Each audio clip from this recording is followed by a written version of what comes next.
Luciano, vous l'avez regardé cette séance de tir au but ou pas?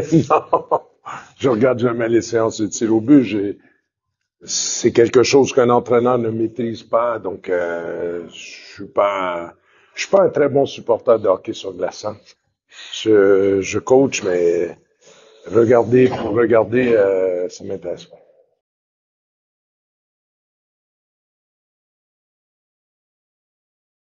Je pense que le fait qu'on a accordé un long congé là, 5 jours, le maximum qu'on pouvait donner, et je pense que tu vois, on mène 2-1, on rate une occasion, un but fait. Derrière, on prend la pénalité, on tue la pénalité, on pense qu'on la tue et on prend le 2-2 juste à la fin. Quand ça veut pas, ça veut pas. Donc, je pense que voilà.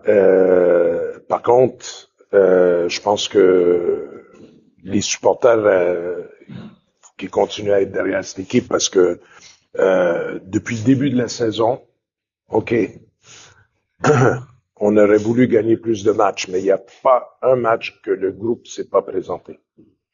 Et l'engagement lié, le jeu lié, il faut espérer tout simplement, on va insister on va pas chambouler quoi que ce soit. On va continuer dans la même direction, puis on va espérer que les 5 jours de congé vont un peu nous donner l'opportunité d'avoir un nouveau début.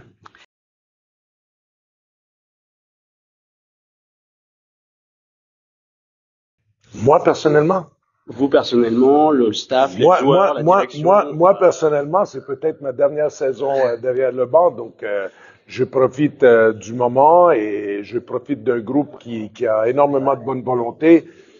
J'avais dit un maintien tranquille, même avec les résultats qui viennent pas à notre faveur. On est à notre place. On est à notre place et le groupe, non, le public, je dirais, je comprends que des supporters qui viennent voir des matchs, ils veulent voir l'équipe gagner, c'est normal. Et nous aussi, on voudrait gagner, les joueurs aussi. Mais après, on peut seulement se focaliser sur les choses qu'on peut contrôler, préparer les matchs, préparer les joueurs, se présenter. Et les gars, ils le font. Après, il n'y a pas le résultat au bout, mais pas grand-chose à faire. Okay. Donc, il faut continuer.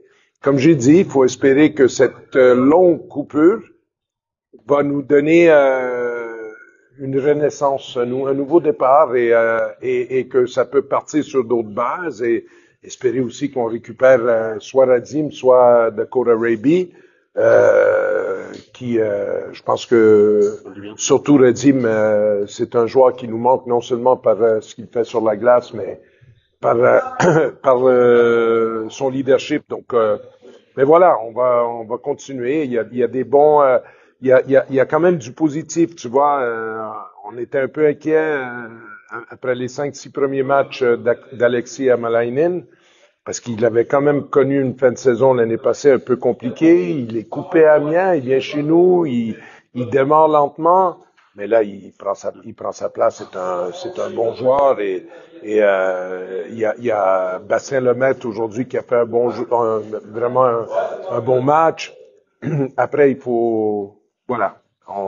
Là, pendant 5 jours, j'ai dit aux gars de pas du tout penser au hockey sur glace, qu'il fallait faire le vide et revenir avec une énergie renouvelée.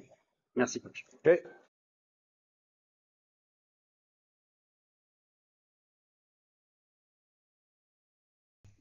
We knew that this is a tough building to come and play, and Gap is usually really aggressive at home, and today was an exception. I think Gap. It was an even game. I don't feel that we were 100% fresh for the game, especially first period was a little bit flat from our side. We couldn't start our engines in the way we wanted to be. Maybe 1-1 at that point was like positive surprise for us in a way. Second period already I think we improved, but still not perfect. Yeah, eventually find a way to come out with the win. It's in this league, I think it's really even competitive league. So in this way, it's every time you find a way to win, it's a great thing. Not a huge fan of 3-on-3 overtimes or shootouts. For me, it's not exactly fair way to decide the winner, but it is what it is, and we're happy to get 2 points. It's a good thing for us.